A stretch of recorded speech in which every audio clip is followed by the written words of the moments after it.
కరీంనగర్లో భూ వివాదంలో ప్రత్యర్థిని క్రిమినల్ కేసులో ఇరికించేందుకు గంజాయి పెట్టించిన ఆరోపణలపై ఈగల్ టీం కానిస్టేబుల్ నాగరాజును పోలీసులు అరెస్ట్ చేశారు. అనంతరం అతని ఇంటిపై దాడి చేసి 370 గ్రాముల గంజాయి, 4 మొబైల్ ఫోన్లు స్వాధీనం చేసుకున్నారు.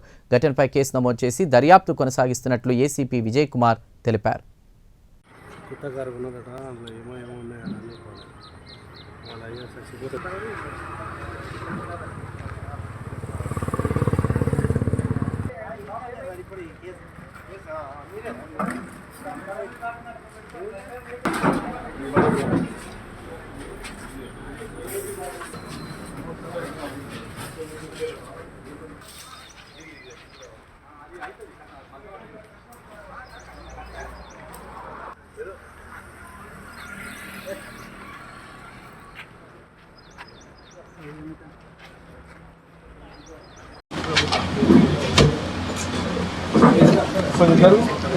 మధ్యలో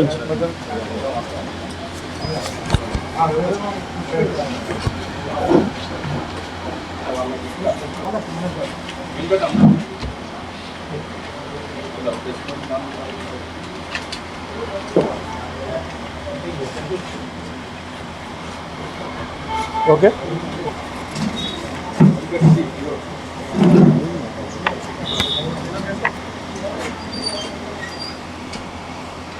తీసుకో.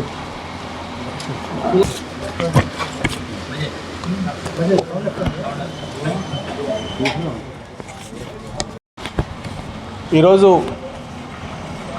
మధ్యాహ్నం నమ్మదగిన సమాచారం మేరకు కాన్ఫిడెన్షియల్ ఇన్ఫర్మేషన్ మీద మెడబోయిన నాగరాజు అని మా దగ్గర కానిస్టేబుల్గా ఏఆర్ కానిస్టేబుల్గా పనిచేస్తుంటాడు, ఈగల్ టీంలో పనిచేస్తుంటాడు. ఇన్ఫర్మేషన్ మీద అతని ఇల్లు సెర్చ్ చేస్తే అతని ఇంట్లో ఒక 370 గ్రాముల గంజా పట్టుబడడం జరిగింది. పట్టుబడ్డ తర్వాత అతన్ని విచారణలో ఏం తెలియంది అంటే గతంలో ఒక వారం రోజుల క్రితము చిగురుమావడి పోలీస్ స్టేషన్లో ఒక గంజా కేసు రిజిస్టర్ కావడం జరిగింది. ఆ గంజా కేసు రిజిస్టర్ అయిన సమయంలో ఎవరి షాపులో అయితే గంజా దొరికిందో ఆయన దాన్ని ఇది నేను పెట్టింది కాదు, నాకు సంబంధం లేదని గట్టిగా అతను చెప్పడం వల్ల మేము అన్నోన్ పర్సన్ మీద కేసు రిజిస్టర్ చేయడం జరిగింది. అందులో భాగంగా ఇతని విచారణలో ఇతను చెప్పింది విషయం ఏంటి అంటే ఇతనికి శ్రీనివాస్ అని కొండాపూర్ గ్రామానికి చెందిన తోడేటి శ్రీనివాస్ అని ఇతనికి మిత్రుడు ఉన్నాడు.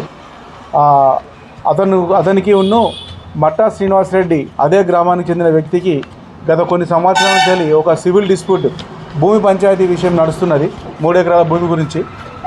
అటు పంచాయతీ ఎంతకు తేల్తలేదు, ఏదైనా చేయాలి, అతని మీద ఏదైనా క్రిమినల్ కేసు నమోదు చేయాలని ఈ నాగరాజు అనే కానిస్టేబుల్తోని శ్రీనివాస్ ఇద్దరు మాట్లాడుకుంటే నాగరాజు అనే వ్యక్తి ఏం చేసిండంటే క్రిమినల్ కేసు నమోదు చేయడానికి ఆ శ్రీనివాస్కి ఐడియా ఇచ్చి ఎట్లయినా ఒక గంజాయి కేసు రిజిస్టర్ చేపిద్దామన్న ఉద్దేశంతో వాళ్ళు శ్రీనివాసు నాగరాజుతో పాటు వాళ్ళ శ్రీనివాస్ తెలిసిన మిత్ర బృందము సదానందము, ఆకాష్ అండ్ ఆనంద్ వాళ్ళు కలిసి ఎట్లన్నా అతని మీద క్రిమినల్ కేసు రిజిస్టర్ చేయాలని నాగరాజుకు తెలిసిన వ్యక్తి ద్వారా వరంగల్కు వెళ్ళి ఒక సుమారుగా 1 కేజీన్నర గంజాయి తీసుకొని వచ్చి అటు గంజాయిని వాళ్ళ యొక్క ఫ్రెండ్స్ అంటే ఆకాష్, ఆనంద్, సదానందం వారి సహకారంతో ఎవరైతే మట్టా శ్రీనివాస్ రెడ్డికి ఒక షాపు ఉంటుంది ఇందుర్తిలో, Agros fertiliser shop. Agros fertiliser షాపులో ఎవరు లేని సమయంలో వెళ్ళి ఆ గంజాయిని అతని షాపులో పెట్టడం జరుగుతుంది. పెట్టిన తర్వాత వాళ్ళ షాపులో గంజాయి ఉన్నదని చెప్పి 112కు సమాచారం ఇప్పించడం జరుగుతుంది. ఇప్పించిన తర్వాత అటు నమ్మదమైన సమాచారం మేరకు వెళ్ళి మనము అక్కడ చిగురుమావడి పోలీసులు చెక్ చేయగా అందులో గంజాయి దొరుకుతుంది షాప్లో. ఆ గంజాయిని మనము కన్ఫెషన్ పంచనామా రాసి సీజ్ చేసి అక్కడ కేసు నమోదు చేస్తున్న క్రమంలో ఆ షాపు ఓనరు ఈ గంజాయికి నాకు ఎటువంటి సంబంధం లేదని చెప్తారన్నట్టు. అట్టి కన్ఫెషన్ని ఈ యొక్క కేసులో అతను నాగరాజు ఒప్పుకోవడం జరుగుతుంది. కాబట్టి నాగరాజును ఆ కేసులో మరియు అతని ఇంట్లో దొరికిన ఈ గంజాయికి సంబంధించిన కేసులో అతను అరెస్ట్ చేసి ఈరోజు కోర్టులో ప్రొడ్యూస్ చేయడం జరుగుతుంది. Okay, thank you. అయితే ఇతని దగ్గర నుంచి 370 గ్రాముల గంజాయిని అదేవిధంగా ఆ కేసులో ఉపయోగించిన సెల్ ఫోన్లను కూడా స్వాధీనం పరుచుకొని కోర్టులో ప్రొడ్యూస్ చేయడం జరుగుతుంది. గతంలో ఎటువంటి కేసులు లేవు. లేవు, అతని మీద ఎంతమంది కేసులు లేవు. మధ్య నాకు ల్యాండ్ కేసు ఎంతో తెగుతలేదని క్రిమినల్ కేసు నమోదు చేయించాలన్న కాన్సెప్ట్తోనే ఈ విధంగా ప్లాన్ చేయడం జరిగింది. సుమారు ఒక నెల రోజుల నుంచి 15 రోజుల నుంచి నెల రోజుల నుంచి వాళ్ళ ప్లాన్లో ఉన్నారు. ఎవరైనా ఈ విధంగా పోలీస్ డిపార్ట్మెంట్లో ఉంటూ